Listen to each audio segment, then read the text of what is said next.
passo a palavra para o professor Jorge Calil, também é médico, professor titular de Imunologia Clínica e Alergia da Faculdade de Medicina da USP, também diretor do Laboratório de Imunologia do Instituto do Coração, o INCOR, ex-diretor do Instituto Butantan e uma autoridade mundial aí no desenvolvimento de vacinas.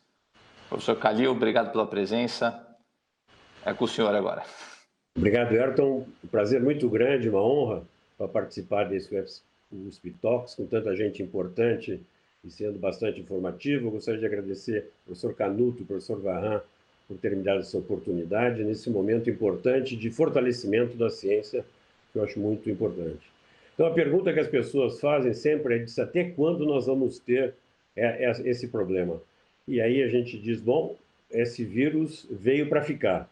E a Covid-19 é uma doença que vai ficar rolando por aí até que as pessoas já tenham tido contato e não transmitam mais, ou que a gente consiga fazer uma vacina para parar com essa transmissão de indivíduo para indivíduo. E para que a gente chegue aí, 70%, 80% da população vai ter que ter contato com o vírus, né? E o que a gente está vendo é que, apesar da doença estar se propagando muito fortemente, as pessoas que ficam aí, o Esper mostrou para nós aí as estatísticas, é uma pequena parte ainda da população que está doente, mesmo os casos não confirmados. Então, nós precisamos de uma vacina para parar. A não ser que a gente tenha um tratamento que seja bom e barato, que a gente possa sair na rua e se arriscar a pegar a doença porque vai ser tratada, o ideal é que a gente seja vacinado e que não tenha doença. E por isso que nós estamos aí presos em casa, porque é a única forma que nós temos atualmente de mitigar esse problema quando está nessa fase exponencial de transmissão da doença, como o professor Esper muito bem mostrou, né? Então, para fazer uma vacina, as pessoas dizem, mas por que demora para fazer uma vacina? Bom, não existe uma fórmula para fazer a vacina. Cada vez nós temos que estudar, ver como é que vai desenvolver a vacina. E no caso específico desse vírus, né, normalmente para as vacinas que são antivirais, o que nós temos que fazer é inibir a entrada do vírus nas células. Porque o vírus ele não vive sozinho, nem é considerado um ser vivo, ele tem que estar na célula para produzir as proteínas que são essenciais para ele conseguir se replicar. Então, o que a gente pode fazer? A gente tem que inibir com que ele entre na célula. Depois que ele entrou na célula, aí é medicamento que pode funcionar e tentar mexer nas enzimas que fazem ele se multiplicar. Mas vacina tem que inibi-lo. Ou então, nós temos que ter células que vão reconhecer as células infectadas e vão matar essas células. Bom, a gente sabe que o vírus, para entrar nas células humanas, ele precisa de uma proteína chamada de espícula, ou spike em inglês, que é aquela, nos desenhos que a gente vê, que são muito bonitinhos, é o que dá o nome de coroa, é aquela proteína que sai da estrutura, que parece assim ter os diamantezinhos da coroa. Mas para que a gente possa atacar aquilo ali, a proteína do spike, é que está o problema aqui. Como é que nós vamos induzir anticorpos que sejam eficientes, impedindo que a proteína da espícula grude no ECA2, que é o receptor nas células humanas, que é uma enzima que é conversora da angiotensina. Ela está envolvida no mecanismo de controle da hipertensão, da pressão sanguínea, e ela está distribuída em vários órgãos do organismo, não só no pulmão, ela tem no intestino, tem em vários outros lugares. Então, a estratégia é essa. E o que é fundamental para que a gente desenvolva uma vacina é o modelo de descoberta. Como é que a gente descobre? Então, cada um vai utilizar um método diferente, uma estratégia diferente, que eu vou falar um pouquinho rapidamente sobre isso. E o que nós queremos é anticorpo que seja neutralizante do vírus, já que a gente não mata o vírus, a gente neutraliza o vírus. E esses anticorpos, eles têm que conhecer, então, um pedaço da espícula, e nós temos que induzir também células chamadas CD4, que são células auxiliadoras que ajudam as células B a produzirem anticorpos, e a gente tem que, se possível, também produzir células chamadas citotóxicas, CD8, que tem outro mecanismo de ação, elas matam as células infectadas.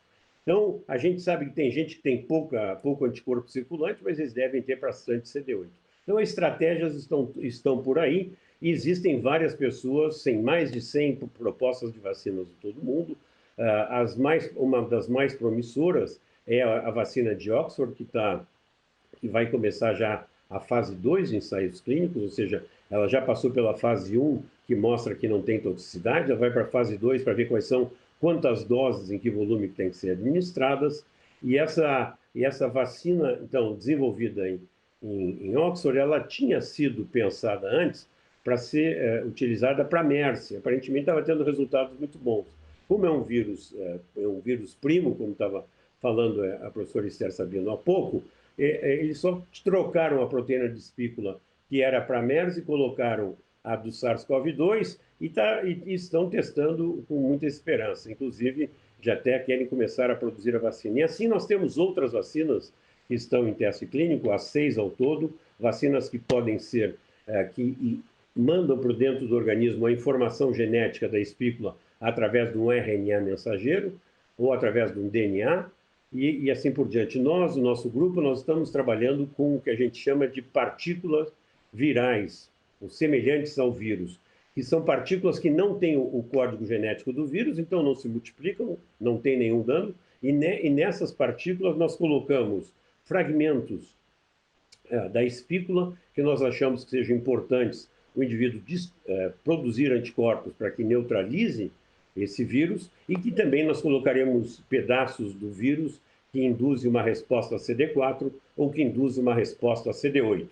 Nós já temos as partículas virais produzidas, nós já temos os vírus sintetizados lá no nosso laboratório e vamos começar a fazer os testes em animais. Concomitantemente com isso, nós conseguimos aí a doação de 200 pessoas que eram convalescentes para essa doença, então elas montaram uma resposta imune protetiva, e nós estamos refinando todos esses peptídeos que eu falei, esses fragmentos de proteína, em termos de qual é a melhor resposta protetora B, qual a melhor resposta de células CD4 e CD8, para que a gente agregue nessa partícula virais e teste primeiro animais normais, depois animais que sejam transgênicos e que expressem essa molécula AC2, ou seja, que vão ficar doentes.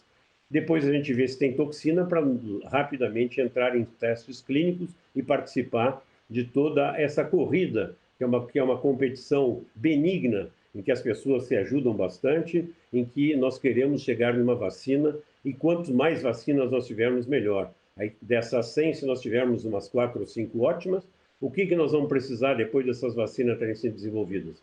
Saber qual é que dá maior cobertura, ou seja, que imuniza o maior número de gente possível, qual a que dá melhor memória, ou seja, por quanto tempo a gente vai ter uma proteção, se vai durar a vida toda ou parte da vida, se o preço dessa vacina vai ser compatível, principalmente com países em desenvolvimento, se ela vai ser suficientemente fácil de fazer.